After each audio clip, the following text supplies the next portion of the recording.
the last 6 months, I've never seen anything like it. Basically, we're watching the Axis and Allied powers before World War II being built. Russia-Sino alliance, Iran, North Korea. The current administration keeps poking the bear. And at some point, the bear's going to hit back. If we lose the civilian electric grid, the police go home, the firefighters go home, the military go home. There is no government. I was part of the government's wargaming on this. FEMA has zero plan of action for a nationwide grid down event. The United States military has zero plan of action to deal with a long-term grid down event. I can assure you there is going to be no military a month after this event. You have to realize the people that are around you, a fair portion are going to go nuts.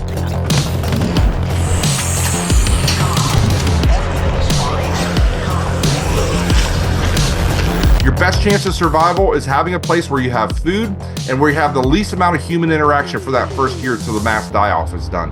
Is there any other tips you might have for somebody who's on a budget in terms of the things that we've talked about, like security? Say I can't afford a thermal radar and I can't afford tricked out AR-15 and burglar bombs and all this stuff. Let me lay out the threat vectors, okay? And how you survive those threat vectors can be different depending on what city and what area you live in. Number one threat vector is going to be other people. We're talking about a long-term event.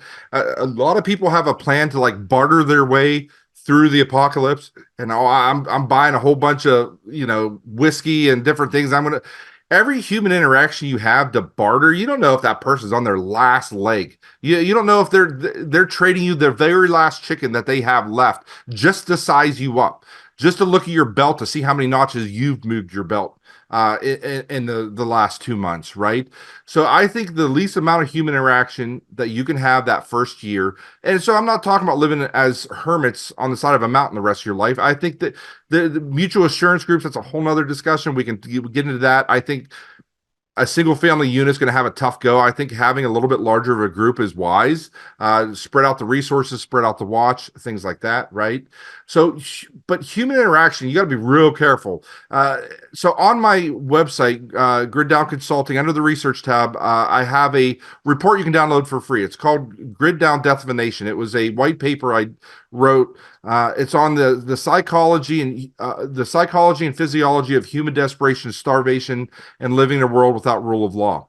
And it's free. It's 122 pages. It's got 40 pages of historical firsthand accounts of starvation and how people acted, even in tight-knit communities with life skills that we only dream about today. If I could get every prepper to read that document, I give it away for free because I want everybody to read it. You can buy a paper copy on Amazon too, but if you can get it for free. You need to understand how people are going to change in this environment. This idea, a lot of people make their prepping with a mindset that everything's today. Like you can have a sane conversation with a human being and it's not going to risk your life. Everything changes after an event like this. So human interaction, limit that. Number two, food. I've got clients with, I'm not even kidding, $300,000, $200,000 worth of guns and ammunition, miniguns. Like they own miniguns. I can't even afford to fire that thing for 2 seconds, right? Yeah. And they've got $15,000 worth of food. If you get nothing else, you can, like you said, go up to the task force. You can heat your body. You can protect your body with firearms. You can procure water in most locations, unless you're in Southern Arizona or South Texas. Water, you can figure that out, right? You can get a roof over your head. You can do all these things. The thing you can't do is food. So if there's one prep that everybody skimps on because it's not fun, I can't shoot my rice and beans, right, and go to the range with it. Stop skimping on your long-term food. You can't live without food. That's the thing that's going to disappear in this environment. You can get all these other things. You can all this other stuff it's not easy, but it's practical. But food, when the infrastructure shuts down, no more interstate trucking, no food factories, canning facilities. The food that's on the shelves gets eaten. Gets raided, gets looted. There's no more trucking. There's no trucks coming to refill that grocery store. So that's something that a lot of people really, really overlook. Yeah, food is really the original money, right? I mean, when you think about it, going back far enough, you traded a few fish for a couple loaves of bread. So You know, Seeds too. Seeds. I forgot to mention seeds, like absolutely. seeds, like gardening seeds. That's something that most people that like have gardens, they go out each spring, and buy a couple packets of seeds. If you have seeds, it's super cheap, especially if you buy in bulk. I think you could buy like 30,000 carrot seeds for like $20 from Johnny's, right? So yeah, that's something to stock up on. Absolutely. Yeah, no, food for me is currency. And, interestingly, I've made a couple videos on this topic, why, getting that freeze-dried food stuff or any food really, because of inflation, it's actually an investment in some ways, or in the very least, a way to retain the value of your purchasing power. And today there was an article that was released on Zero Hedge with that same headline about how people are stockpiling food because they're seeing the shrinkflation, they're seeing the degradation of the ingredients that are going into the product, they're seeing the rising prices, and people are starting to, really, when you see those deals, like capitalize on it. And also, I encourage people to watch our video about food expiration dates, because food expiration dates legally in the United States and Canada anyways, the only thing that has to be labeled with an expiration date is baby food. Everything else is just a best before date for the most part. They've done all kinds of studies to show that lots of those canned foods that say they go bad in a couple of years will actually last a lot longer. Now, you still have to, use your discretion. Store it properly. So I have a lot of people where I'll show up at their location and they've got $10,000 in long-term food in a garage that's going through heat and freezing cycles. I'm like, you ruined your food. So it's got to stay 70, try and keep it steady temperature. If you can, that will extend it. I think every 10 degrees lower that you go, if you store it at 60 degrees consistently or 50 degrees consistently, Yeah. you each 10 degrees, you double the shelf life, you double the amount of time that food is good for. Yeah, there's so many, innovative ways to save money when it comes to preparedness. A lot of it is just kind of being patient and keeping your eye out for those deals when they arise, shopping at the wholesale food stores, not the main Yep. grocery stores, kind of going up the supply chain a little bit. If you can, even going and finding a farmer or somebody who is actually growing the food. That's the farthest up the supply chain you can go before it becomes processed and all that stuff. But I think we've done the topic of food justice. Going back to the fun stuff, which is the Yeah. security stuff. What is your philosophy of guard dogs and dogs in general in terms of preparedness? So there's three things that are really important to look at when you're in a survival retreat location, and that's going to be light discipline, sound discipline, and like a visual discipline. In other words, if you have a traditional wood stove, you're going to produce a whole ton. You're going to be producing a smoke signal out of your chimney. So again, it's not a cheap thing, but if you have a rural property, a masonry wood heater, Russian stove, Finnish stove is another name for them. It's a critical. You only have one fire a day. You can burn coniferous wood, and it's like a stone battery in the middle of your house that slowly radiates throughout your house, and it doesn't produce any smoke or any soot out of your chimney. So I would highly recommend a masonry wood heater, Russian stove, or Finnish fireplace. I think they're called any of those three things. And then for the guard dog, that would fall into sound issue for me. Yeah. So I don't want to be producing sound after the grid comes down. If there are starving and desperate people and it's a quiet world, things stand out. And a dog barking off in the distance, maybe if they just heard it bark once, your neighbors aren't going to think nothing of it. But if it's regularly outside barking or something, hey, somebody must be living up there. I'm gonna go check them out. I've got nothing. I've got no food. I haven't been able to feed my kids for 2 weeks. There's sound up there. So the idea of a guard alerting a guard dog alerting you, I get the pros. If you're a single person, I would say yes in that instance. Dogs have that sixth sense when you're sleeping. If you're by yourself, or it's just maybe a husband and wife couple, I would go, okay, maybe in that case, but you also have to feed that dog. So now we start talking about this. What's the size of the dog? So if you get a little dog, they're typically yappy and, bravado Unruly. and Yep. yapping all the time. But if you get a big dog that's maybe a little more chill, you've got that's a human. That's 100-pound human you're feeding. So if you're on a budget, if you're on no budget, you do whatever you want. But Yeah. if you're on a budget, a big dog to me is kind of a no-go. Yeah. And like you say, it might, people's senses are going to become heightened in those situations because I would presume if a person was starving, their sense of smell, their sense of sight, everything would become more acute, and they would be looking for these aberrations in the environment, in the sensory environment, and they would Yeah, kind of light, hone in on those things. even light, even Like, light in a yeah. dark world. I have a funny, well, not funny story, but a cool story. When I was a SEER instructor, we were on the side of a mountain. We were navigating. It was winter, snow on the ground, and I was standing there. I'm looking, and it was the next mountain over. I don't want to give a distance, but it was a long way off. And I'm looking at the side of this mountain, and I'm seeing this orange light pulsating and then disappearing. And then this orange light pulsate. It looked like some kind of like a beacon or something, like an orange beacon. But it was we're in the middle of nowhere, right? And the instructor walked. I was like, "What is that beacon? What is that light over there on the other side of the mountain?" He's like, "Oh, that's one of the other elements. There's someone who's out there smoking." So it was literally lighting up the whole canopy. It Wow. was lighting up the forest around them every time he inhaled that cigarette. So when you have your night vision going, it's a dark Yeah. world. There's no ambient light from cities and light pollution. You can see light from a long way off. So in a survival scenario, my opinion is you live when it's light outside. When it's dark, go to bed when it gets dark. Get up at first light. Get that rhythm going. And if you are going to do something in your house, you better have really good blackout curtains on your house because light will travel a long way in a dark world.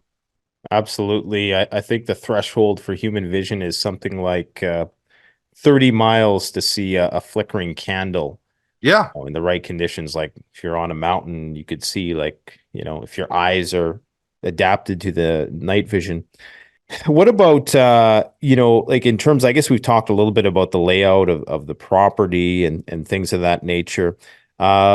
Do you have any other recommendations for like early warning, early detection systems? I mean, I know there's pros and cons, I suppose, to motion lights, and is there any other systems like that you might recommend?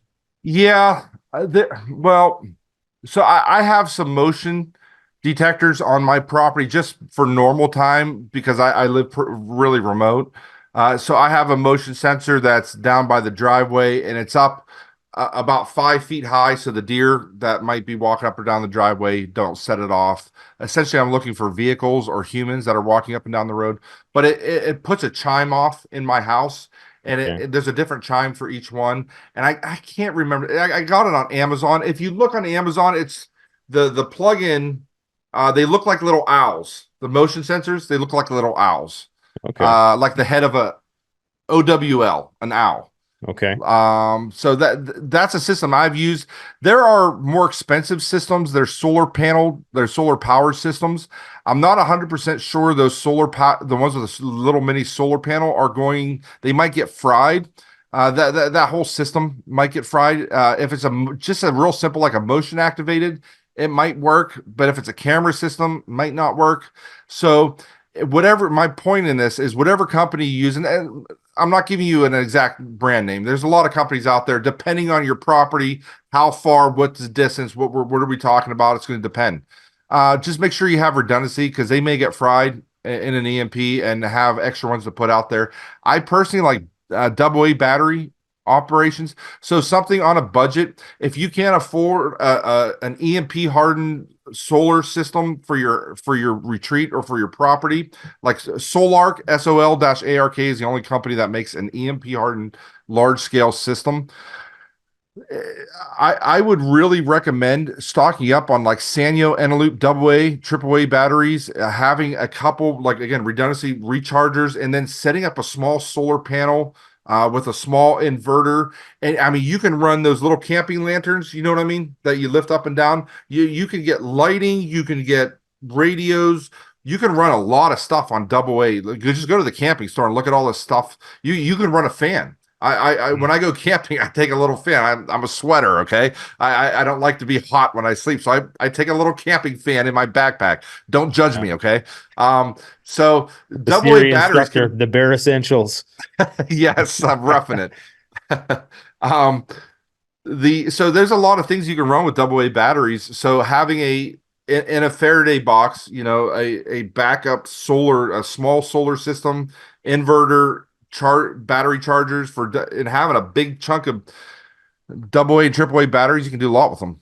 Yeah, and a lot of this stuff that is going to be taking energy in a person's home is going to be those things that you might not be using anyways. I mean, I think the main Right. use for like a solar system is going to be maybe your refrigeration or but a lot of the things like, you don't have to you be using all the lighting in your house, and depending on what kind of heating system you have, that might vary, but yeah, you can get away with a lot of smaller solar systems.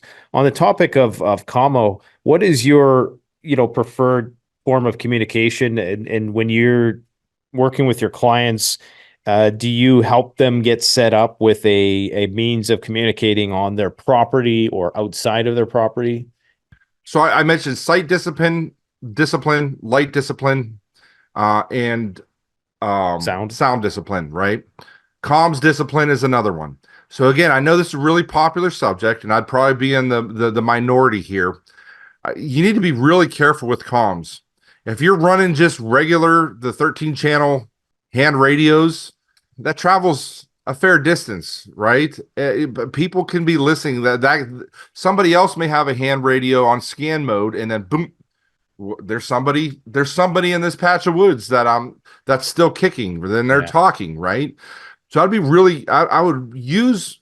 I'm saying to have them, but I would use them very minimally. Let's put it that way. Same thing with like ham radios. So again, a lot of my clients, we set them up with ham radios where you could talk to the other side of the world if you if you get the right nighttime um, settings. Meters and yep. Yeah, but my philosophy on comms, and I know there's prepper channels, and there's listed prepper channels for ham radio after the collapse.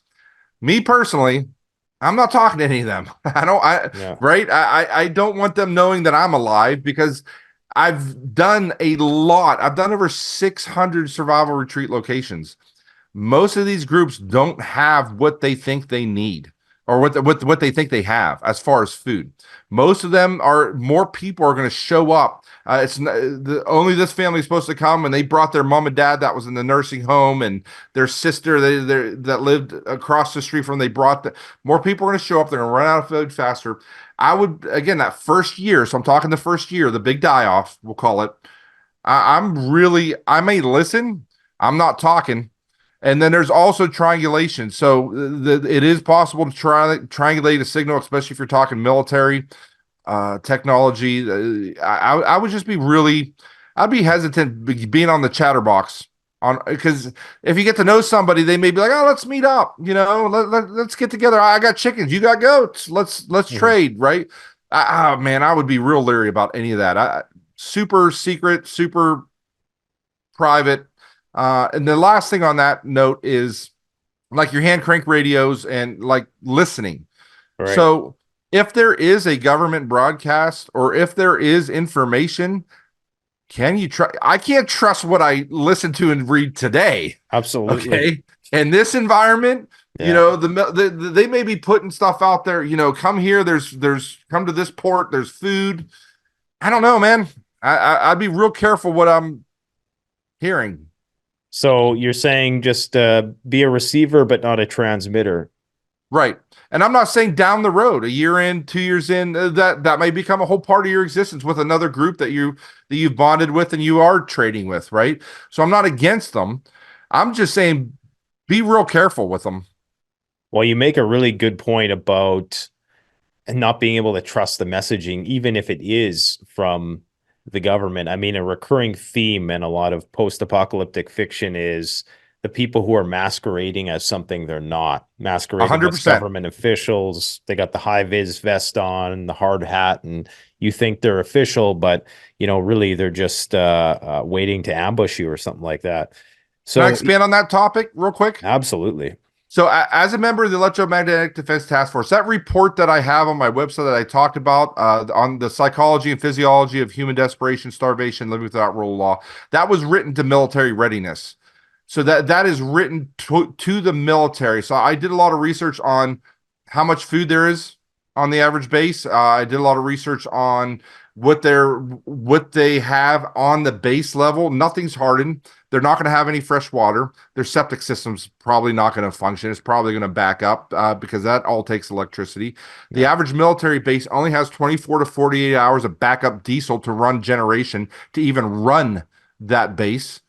So they're going to be without power. They're going to be without water. They're going to be without septic. The heat and air conditioning and the base housing and the apartment complexes on the bases, they're not going to be livable. Methane's probably going to start backing up into those structures because the septic gets clogged. None of the chow halls, all the chow halls are ran by civilian personnel. None of the freezers are going to work. That food's going to go bad. They'll probably cook it quick. But all their equipment in the chow halls are all modern equipment that probably has electronics. They could be fried. That's not going to work. There's just 100 things. The average, if I know it's a common theme in post-apocalyptic movies, but I can assure you there is going to be no military a month after this event. If things are falling apart and the military base, the troops can see the fire coming up over the hill and they've got loved ones there, parents, girlfriends, they're not being fed. They're going to leave, right? Mhm. So this idea that there could be entire small units with MRAPs, with Humvees that are moving around, it's not out of the realm of possibility. Yeah. So you're saying that, there's probably going to just be people gone rogue at that point, and you have to presume that if there is somebody transmitting, claiming to be an official, it might not be, which is not to say it won't be in every case. And we got to make sure, we're making these I'm going to say it's disclaimers here. more than likely it's not Yeah. official. Yeah. So you're Because saying, I was at the EDTF. It was a joint service. It was looking at it was a 3-day wargaming event with all the alphabet agencies and all the military. You couldn't take your phone into the event. You had to put it in a lockbox before you even entered the facility. I mean, we looked at this, and I'm telling you, the military is going to cease to exist very quickly after this event. There's no military plan of action for a long-term grid down collapse. I have reports on my website which will show you DOD has told Congress if we lose a civilian electric grid, the military cannot function. It can't function to defend the country. Wartime footing, everything stops. It's 99% of the military is reliant on the civilian electric grid. Their phone lines don't work. The base commander can't even pick up the phone and call the Pentagon to find out what to do because there's no plan of action for this type of an event. This is all stuff that I discovered at this wargaming event, and it shattered my. Yeah, you see all the post-apocalyptic Hollywood movies. There's always box trucks rolling down every time, passing out MREs or taking control of this or that. I'm telling you right now, it's not going to happen. They're going to just the perimeter fence is going to look like Swiss cheese, and they're going to fizzle out the fences and go home to be with their friends and family. so what do you think the extent of continuity of government planning is? Like, how far do you think they plan ahead, and what is the sphere of influence outside of Washington and the Pentagon and these various bunkers? I mean, they must have a contingency plan for a very elite minority of people and provisions in place in order to sustain that. I know you're saying about the majority of these military bases that are on the grid aren't going to function, but they must have a contingency plan, a contingent of people who are going to surround the VIPs, I would presume. Nate, believe it or not, again, I was part of the government's wargaming on this. There is no plan of action. It's beyond design basis. FEMA has zero plan of action for a nationwide grid down event. The United States military has zero plan of action to deal with a long-term grid down event.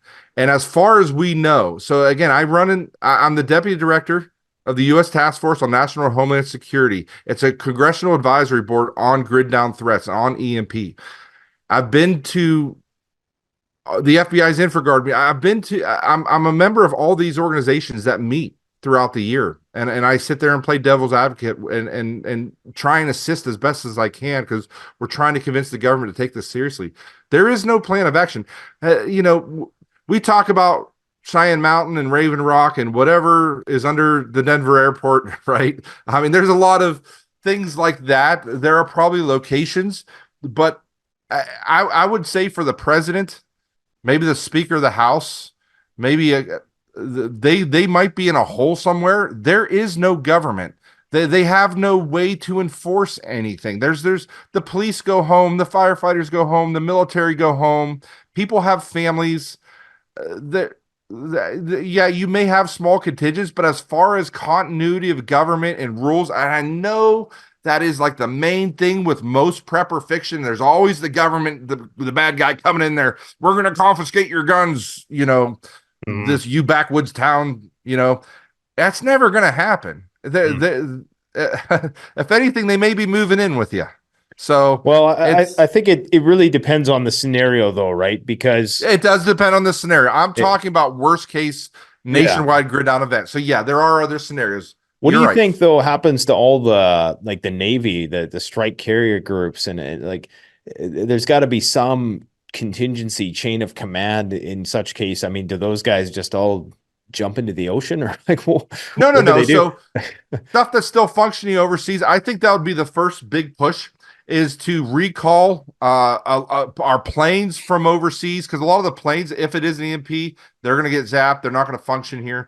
We're going to bring our submarines back. We're going to bring our aircraft carriers back. Anything that isn't bolted down overseas, we're going to get shipped back here as quickly as possible. So in that sense, there will be some operational capacity, but the physical bases won't be. So was it World War Z? I think the government and the military is operating from an aircraft carrier, right? Right. So I can absolutely envision that stuff happening, but any large scale military presence on the American soil, and what are the rules of engagement, right?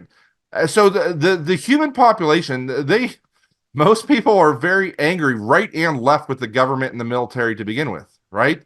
If you're wearing a uniform for 3 months after a collapse, I wouldn't want to be wearing a uniform after a collapse. I mean, the anger and the rage towards the government, how could you not prevent this from happening? My kid starved to death and died in front.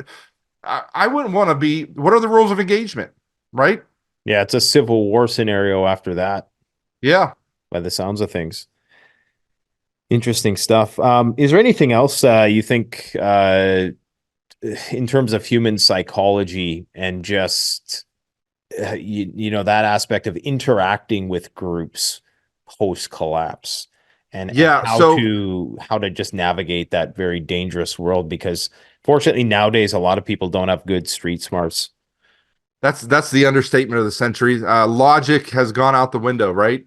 Critical thinking, analyzing situations and thinking through them. They don't teach that at school anymore, right? Yeah. So mutual assurance groups, right? It's not the more the merrier. It really isn't. In my opinion, you should have some kind of ties, whether it be religious or familial, in that group. If you're just bringing, my buddy, him and his wife, right? My buddy, he was ex-military. I'm going to bring him and his wife into my group, right? So the one thing I talked about food, and I talked about the threat of people, right? On the food front, in my opinion, the number one downfall of most survival retreats in the country, a majority of them, is going to be more people show up there than they planned. When they're bugging out, I just can't leave mom and dad behind. Like I mentioned, the sister and the brother-in-law and the kids across the street, we're going to grab them. Like driving out of town, knowing that your loved ones are going to starve to death and die a horrific death in most cases, they're going to grab them. And you're going to eat through your food a lot faster than you thought that you were going to eat through your food. Hmm. So it is really important with group settings who's in your group, because everybody reacts differently to high stress environments. Again, former SEER instructor, there wasn't a single class that I carried of troops that typically 8 to 13, a lot of them were fighter pilots, or there wasn't a single class I carried where I didn't have a full grown man literally breaking down, bawling his eyes out at some point in time. Every single class that I ever carried. The psychologicals, and we're talking 11 days with minimal food, right? Not no food, very minimal food, taking away some of their sleep, putting them in a stressful environment, um, pushing them further than they're used to being pushed. Just breaking 11 days in. So imagine this 4 months in, the level of psychology. So again, not to be hard, but that report, I go through the Minnesota starvation experiment. I go through Philip Zimbardo, world-renowned psychologist's work on this, the Stanford prison experiment, Milgram's study. I put a lot of like the psychology behind this. You have to realize the people that are around you, a fair portion are going to go nuts when you take their food away and their loved ones start dying around them. Like the idea of normalcy bias and being able to have a normal conversation and barter with your neighbor over something, that's going to go away in a short period of time. And it's really, really important to understand. And a good way to understand is historical narrative, is reading some history. Yeah, absolutely.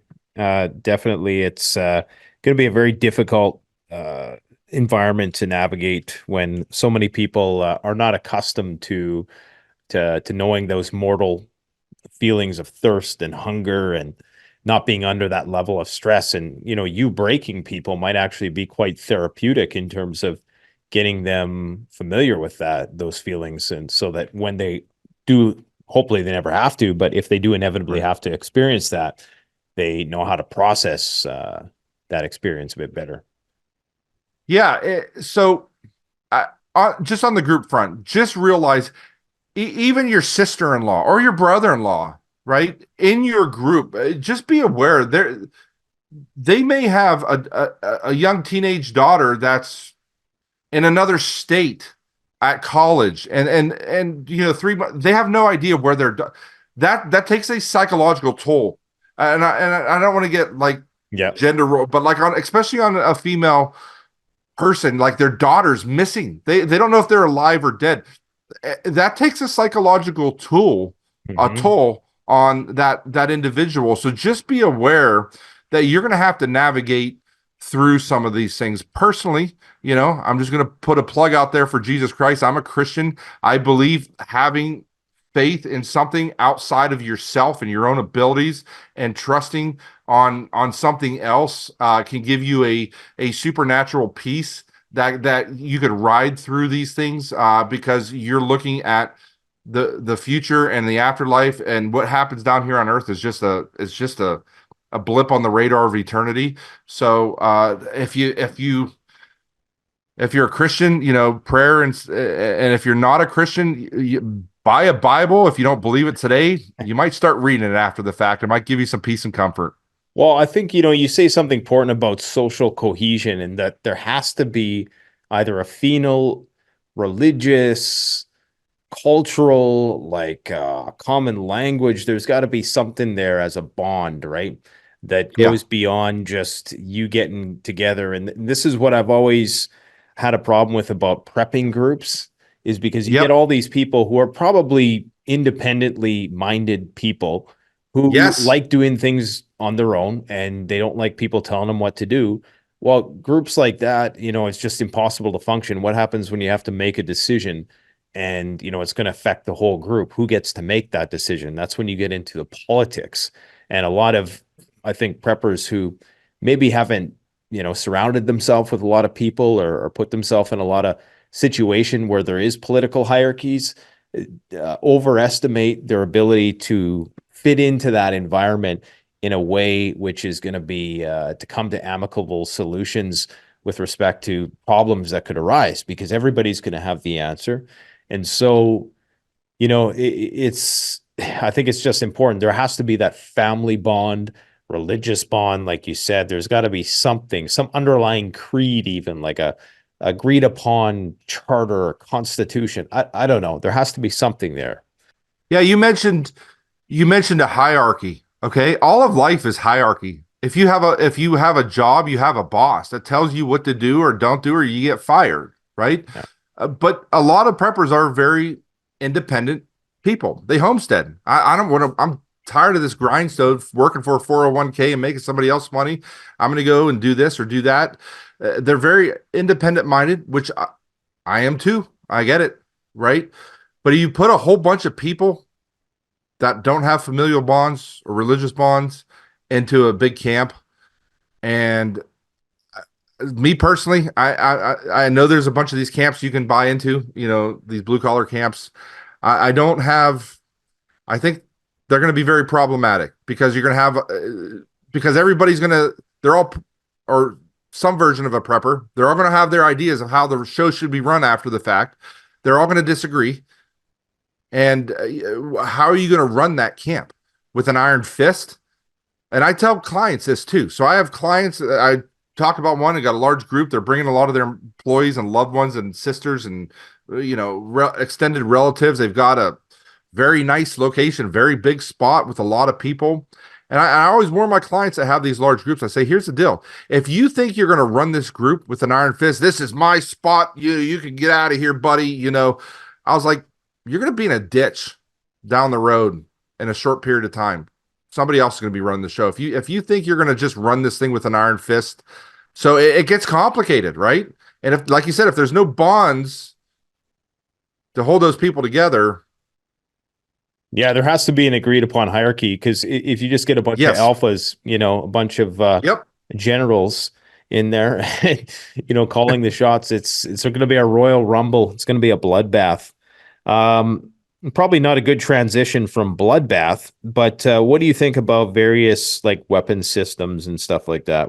Do you advise your clients on that sort of thing? yeah, 100%. So I think it's very important to stay group standard. Canada's NATO up there, aren't they?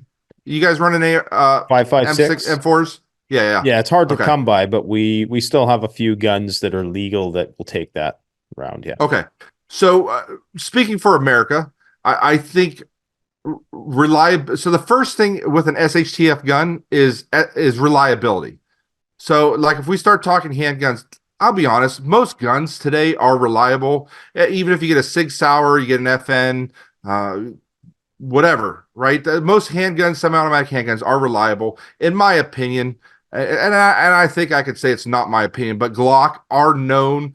I own 5 different Glocks now, and I've never had, it doesn't matter what kind of ammo I put in it, it fires every single time. It just functions. I've got like close to 20,000 rounds through one of them that I've had for about 10 years here now. So in my opinion, but I mean, if somebody wants to say, I want a 1911 because, I want 45 because they don't make a 46, right? Okay, fine. I'm not going to argue about it as long as it's a reliable platform and it's a standard caliber. So reliability and then standard calibers. So when we start talking battle rifles, again, I think if you get a mil spec AR, I'm talking Daniel Defense, LaRue, Bravo Company, one of the big manufacturers that make higher end ARs. If you get like the cheap Smith and Wessons, the $600 Smith and Wessons, they're going to have springs and parts kits that come from that aren't quality, right? And they just don't have the functionality, and I wouldn't trust my life to them. So some people are going to say, I'm going to go with the mini 14 platform or the mini 30 platform. Okay, fine. So on those fronts, as long as you kind of stay group standard, what I don't want is my group to show up and this guy's running an FNFAL and this guy's running a AR and that guy's running an AK-47 and we've got 6 different cartridges. You can't throw a mag to somebody in a firefight. So group standard is important, reliability is important, functionality, commonality. What's the commonality of the gun? Again, if you've got an FNFAL, hey, that's great. That's wonderful.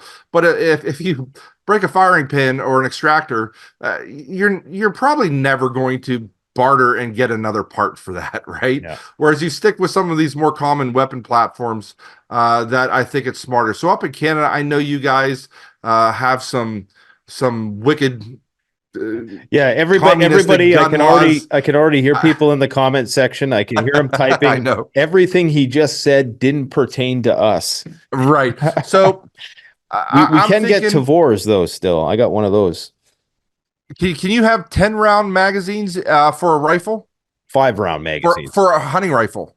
For a hunting rifle, I think everything is 5 rounds. Okay, Actually, so again, shotguns, and I think 22s.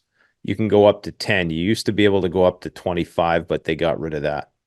but I don't think you can even own a semi-automatic 1022 anymore, can you? Oh yeah, yeah. You can own semi-auto 5.56, 7.6 by Okay. 39. Yeah, So again, I'm not going to make recommendations to your Canadian, but here's what I was going to I say: think the a, principle a, is good. That you're a saying have a commonality. common caliber, and Commonality of cartridge, yeah. like, is it something that I can barter for rounds? Like, if you're running 300 black, sir, everyone, 300 blackout's awesome. Suppressed down here in America, a 300 blackout AR, you can run supersonic, and you can get up there like 3,000 feet per second with a small grain bullet, or you can go subsonic, 950, 1,000 feet per second at a 230 grain bullet. There's a big, it's a great gun. You're probably not going to find 300 blackout if you run out. So stick with commonality, reliability, functionality. Those are key things. But even up in Canada, you can run like a Tika 308 CTR combat tactical rifle. Again, you can't have 10-round mags, but 5-round mags. You can do work. You can do work with that. Put a scout scope on it, a little bit forward. Yeah, both eyes open, 1 to 6. So yeah. So, what do you think about like shotguns and rimfire type stuff? Is there do There's a you time and advise place people on for that? there's a time and place for everything. So again, it doesn't matter what we say here, Nate. We're gonna have people in the comments saying that you guys are idiots, and the number one gun everyone should have is a shotgun, right? Okay, fine. In your scenario, maybe the shotgun makes sense. I think home protection shotgun. I think bird hunting shotgun. Again, the areas I live in the continental United States, suppressors are really important. I don't think you guys can have suppressors up there, but so that makes a factor. You technically can suppress a shotgun, but I can hunt with a 1022 with a silencer on it. I can hunt with a 308 with subsonic rounds with a silencer on it. So those things are really important to me. Everybody wants to have a universal tool that works for everything, and it's just a misnomer. You have to use the right tool for the job, right? If you're going to go out hunting, I want this type of weapon. If I can only afford one gun, Mhm. yeah, I would definitely say a handgun if that's the case. So if that scenario, hey, I'm on a budget, I can only afford one gun. I want something that I can conceal, right? So I would probably go with a handgun. I don't know. Well, What are your thoughts on that? we might have agreed with you a year ago, and we could still own handguns, but unfortunately, we're hoping that that gets repealed at some point. Get the Oh, current guy out of office. What about for Nate, our I'm really friends? sorry. I apologize for you and your Hey, leadership. well, we still have some people out there who are going to be able to keep them until they die, and then the government is going to come and confiscate them, but they can't grandfather them. What about advice for our friends out there in the UK who I think they can only own shotguns with 2 rounds? And what's your take on other weapon systems like, crossbows, bows, Yeah, recurve bows, compound bows? sure. Yeah. Don't bring a bow to a gunfight. Don't bring a knife to a gunfight. So I know this is like, oh, the machete, and it comes from the zombie apocalypse movies. I get it. But if you have the legal ability to own a gun, you need to own a gun. That needs to be your life support. If you live in a society where you can't own a gun, again, I'm not offering legal advice, but I'm going to try and figure out how to get myself a gun from somebody that has a gun in that scenario, even if it's a antique dealer or something. I don't know. That's uh, a lot of stock is put on baseball bats, machetes, at lats. You know what I mean? At I've seen all Latham's. kinds of crazy stuff. Yeah. That thing Spears. it's like a long spear you throw with a. Yeah. Anyways, yeah, Samurai it's swords. yeah. Sheaths. Hey, to each their own. That's Yeah. fine. I mean, I carry a knife on me too. You know what I mean? Last resort, last ditch, hand to hand combat. But if that's where you're at and somebody else has a gun, I mean, Yeah. yeah, I mean, I advise people to, look into having something like that for the person who has everything. You might as well have a crossbow because they're accurate. You can hunt sure, with it on the down sure. low. You don't have to, be shooting off a large caliber bullet. Yes, Potentially you can reuse the ammunition, but not always. There's some pros and cons to. 100%. So again, Nate, I have to apologize. I'm not thinking UK and Canada. Like we have silencers here. We have Yeah, yeah. right. I did. So you're right. In those cities, yeah, that makes a lot of sense. I can see that. Make sure you have 10 boxes of bolts, right? Yeah. Make sure you don't run out of bolts Hey man. because you're probably not. I've seen people. I saw a video once of somebody tried to handcraft out of like a reed or some piece of wood a bolt for their crossbow, Oh yeah, it'll just and then they shatter. fire and it Yeah. shattered. Yeah, those things So are way too powerful. I mean, they're making some cool stuff. I don't know if you've seen the air bows. Have you seen those? air boats. Air bows. Like they're compressed air, like it's kind of like a pellet gun, but it's a bow. Huh. Yeah, it shoots an arrow. You can do work with the pellet gun. Some of those pellet guns are really powerful. I mean, you can take a small deer down with some of those pellet guns. Yeah, there's some, I think over 500 feet per second is when they're regulated up here, but the air bow Okay. is, it projects a arrow at about 450 feet per second, which Right. is more than the fastest compound crossbow, which is, considerable amount of power. So if you were to use something like that, you could hunt big game with something like that easy.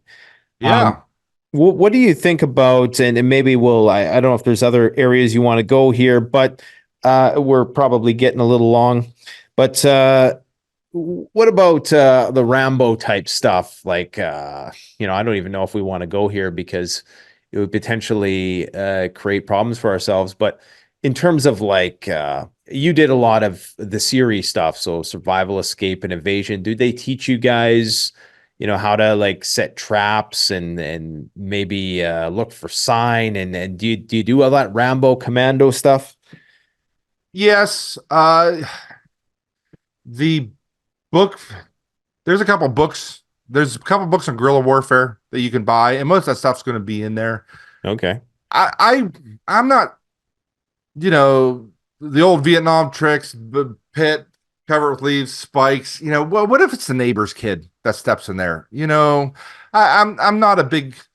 It gets kind of some of that gets a little goofy for my Yeah. taste. You know what I mean? So I think there's a time and place for everything. If you're talking about trapping animals, again, if you're out in northern Canada where there's a prevalence of game, but even those trapping cabins, like the you have to keep expanding further out, right? You have to keep expanding further out. A lot of those guys are running snow machine because you trap the furry creatures that are next to your cabin, and then you have to go a little bit further out, and you have to go, Yeah. especially if you're doing it for sustenance. Now you're traveling long distance in the woods. Your chance of coming across somebody that's on their last leg that in a tree stand somewhere or something, it gets risky when you start traveling too far from home camp. So there is a time and place for trapping and snaring. Same with fishing.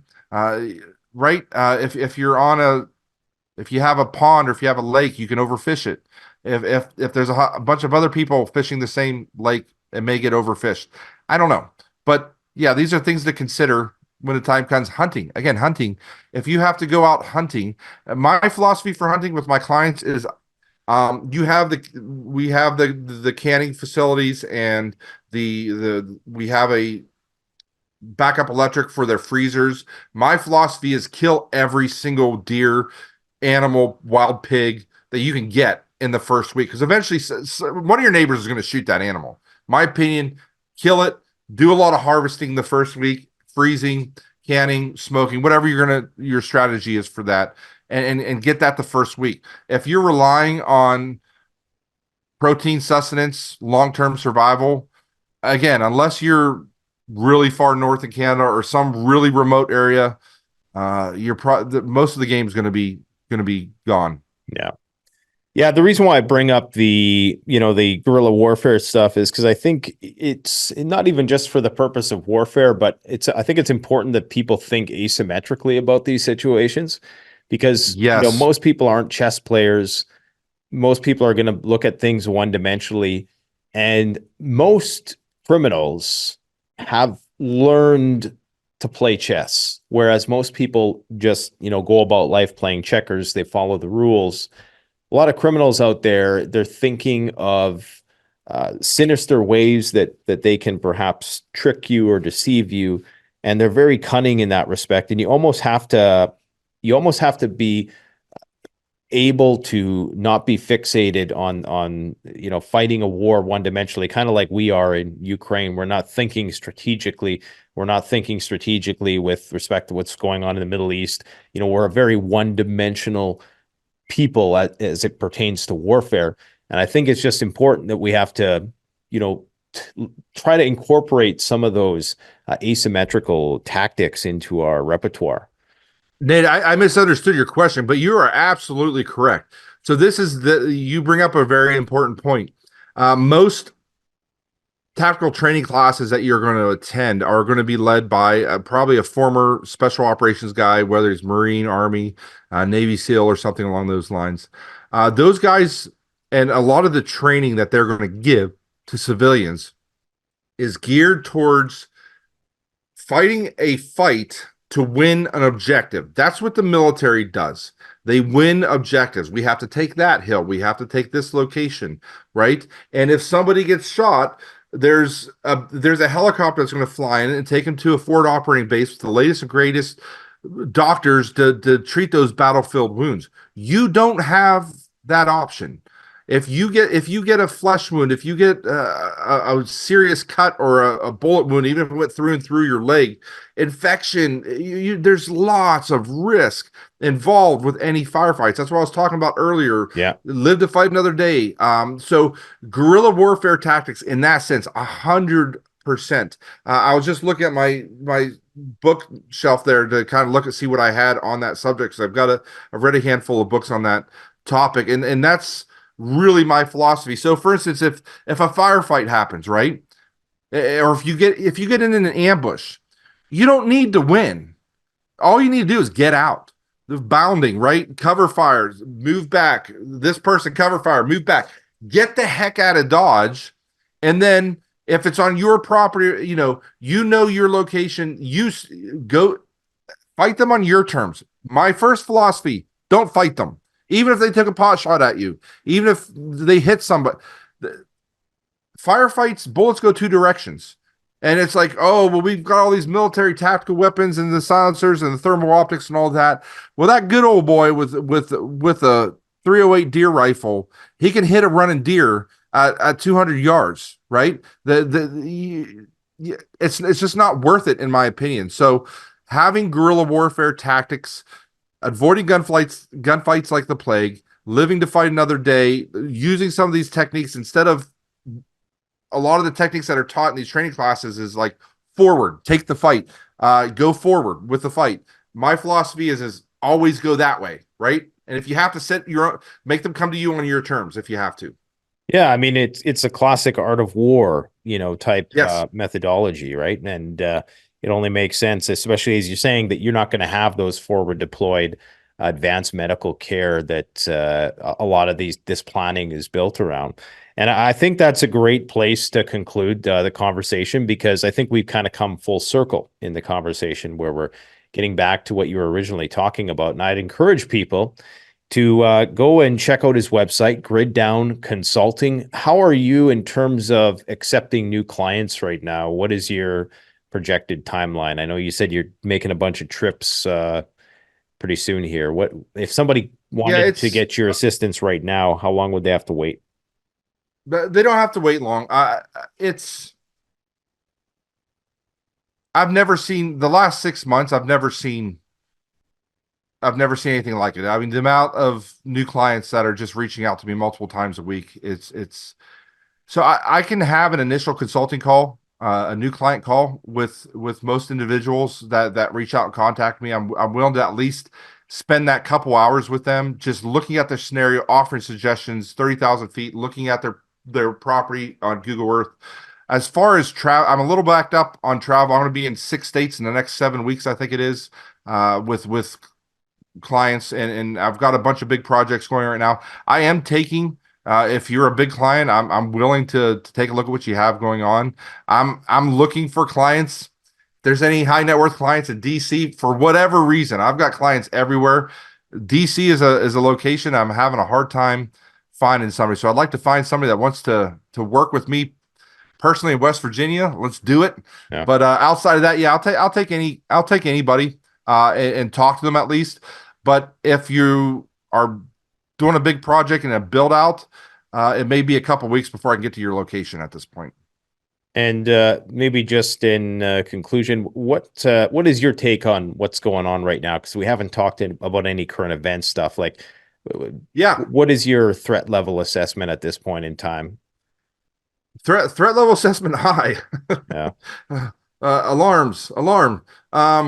We're watching the Axis and Allied powers before World War II being built. We're watching Russia, China, the Russia-Sino alliance being formed. Iran, North Korea. It's ugly. So I am not a prophet type guy. I'm not saying that the end of the world is going to be next week, but what I'm really watching for is if things start blowing up in Russia. So let's talk Russia, Ukraine. If Ukraine starts using American weapons, which they're not allowed to do, they're only allowed to use them for defense, the stuff we're shipping to them. That's part of the agreement. But if they start blowing up stuff in Moscow, and Putin's going to blame us. Putin's going to blame NATO and Europe for sending them the stuff to attack their homeland. So if Ukraine starts getting desperate, and I think they will here soon, we start seeing stuff happen in Russia, that's going to make me nervous because I think at that point Putin may expand his attack vectors. Let's call it that way, especially with cyber. China, Taiwan. I think China is going to take Taiwan at some point. They will take Taiwan, and if it looks like Trump's going to come into office in January, if it looks like he wins the election, I don't think it's out of the realm of possibility to see China try and take Taiwan before Trump gets in office in January. There's a lot of ifs there. Okay. If Biden looks like he's getting reelected, I think they may buy another year or two and keep arming and keep running their tactics and stuff with Taiwan. With Iran and Israel, same thing. I mean, how close was that? What we saw the last couple of weeks, and it hasn't died. I think Iran knew full well that Israel was going to shoot most of they fired stuff that could be shot out of the air. Here's the thing. If Iran wants to destroy Israel, they can. If they take one of their missiles and fire it like an EMP up 300 kilometers in the sky, the Iron Dome is for cruise missiles and stuff at lower altitude. It's not designed to shoot down missiles that are going straight up in the air over Israel and detonate an EMP over Israel. So we have seen some chatter on that behind the scenes with Iran. They have threatened that behind the scenes. So, I mean, if that happens, we're sworn to protect Israel, right?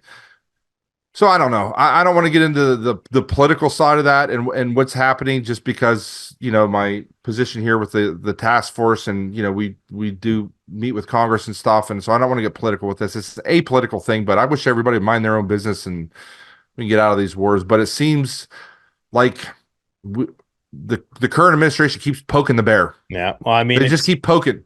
They're just poking. Yeah, and at some point the bear's going to hit back. That's all I'm saying. Absolutely. Yeah. And even they basically expressed that now, the Ukrainians, that they're actually they've made a threat that they're going to start ramping up the attacks on Moscow if they don't get the funding, which is pretty insane. But, I think this is probably why we're seeing the price of gold skyrocket. And I'm not surprised that you're seeing all these new clients come out of the woodwork. So guys, go and check out Jonathan's book.